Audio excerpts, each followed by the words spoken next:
Yeah, I know. We were all looking forward to paying more for metals, and then this guy comes Sorry, along, and folks, park's closed. actually, it was this guy, and he ruined it for us. Good afternoon.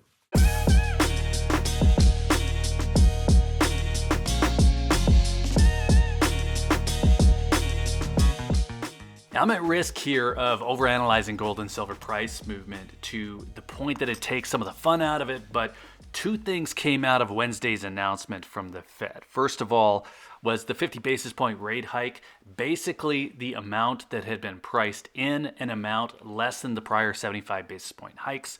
And then second was an indication that the rates would be kept higher for longer, holding at a peak of 5.1% with no reductions until 2024. So it's a case of good news, bad news. The good news, that was expected. The bad news was not. And if you look at the market indexes, you can see that traders, well, they didn't really like the news at all. And if you look at the DXY, you're going to see that the dollar did pretty well because of it. Once again, it's spiking on higher rate news. And then if you look at what's important here, the price of gold, well, that's back to where it was on Tuesday before it started making a move on the expected good news part of the announcement. And at this point, it's getting a little bit hard to see the value in worrying about price movement for metals without a huge catalyst. I mean, gold went up 1.5% and then it went down 1.5%. And I don't know if that's two stories or no stories because it ended up being a wash.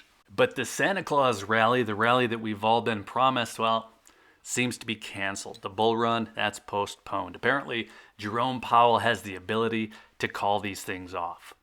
On the upside, though, any of that nonsense about needing to hurry up and buy before it's too late, well, that proves once again to be false. I would be very surprised if we don't begin to see gains in metals prices once the Fed pauses rate hikes, but that's happening next year. And that idea that gold or silver prices will take off exponentially, it's just not supported by anything that we've been seeing.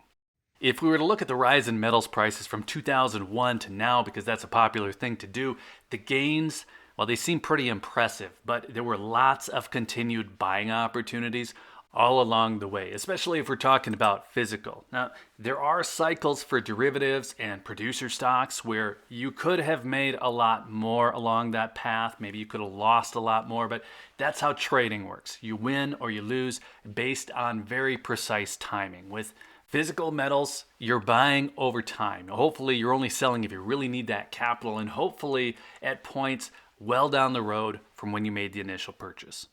So with the equal and opposite news turning into no news, I guess I'm back to planning around a normal buying schedule. The first half of 2023, it's going to be pretty quiet on the Jerome Powell front at least, because we don't hear about rate hikes again until February 1st. And then we get another in March and then skip April. So pretty quiet there. Not much happening to plan around. So normal to me at the moment then, that means trying to get an ounce a month for a decent price. And I will switch gears if we have a quick spike up or a quick drop down in price. I just don't see any real pressure there at the moment, but I am going to try something new. I'm going to try to layer in a 1/4 ounce tube gold. And I don't know if that means 20 or 40 to me, actually 40. It seems like a lot with current premiums, so I guess we'll see. Right now, I'm at 11 1/4 ounce eagles. That's after this one that just showed up.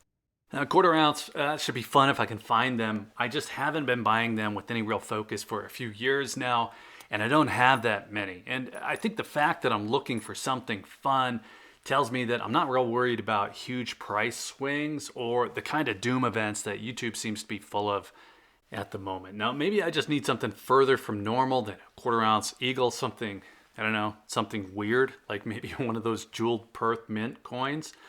That could probably do it. So if you're from the Perth Mint, just, give my people a call. Maybe we can work something out. Now back to the good news, bad news, the kind of news that really nets out to no news.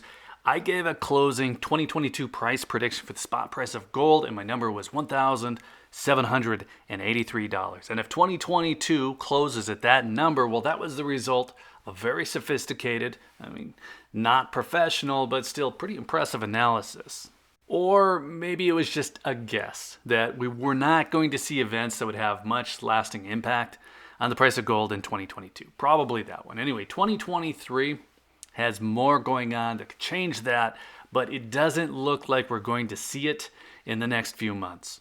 And that lull is important. We have a slow start for Fed meetings, a slow start for Jay Powell and his party crashing, and the best guess is that we're going to have a slow start for price movement. Now, there are people out there that have lost their minds telling you that you need to buy before it's too late, but that's just not the best time to buy. The slow times with the small moves, the moves of say 1% or 2% here and there, those are the times that work in the favor of anyone buying physical metals because it leaves you to buy when it's convenient to do it.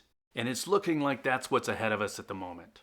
So how about that? The most likely case of what's about to happen is that not much is going to happen, at least not in the short term. And hopefully I didn't just jinx it.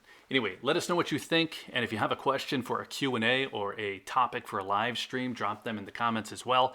I should have both of those coming up, hopefully at least. And then while you're in the comments, be sure to hit the like button.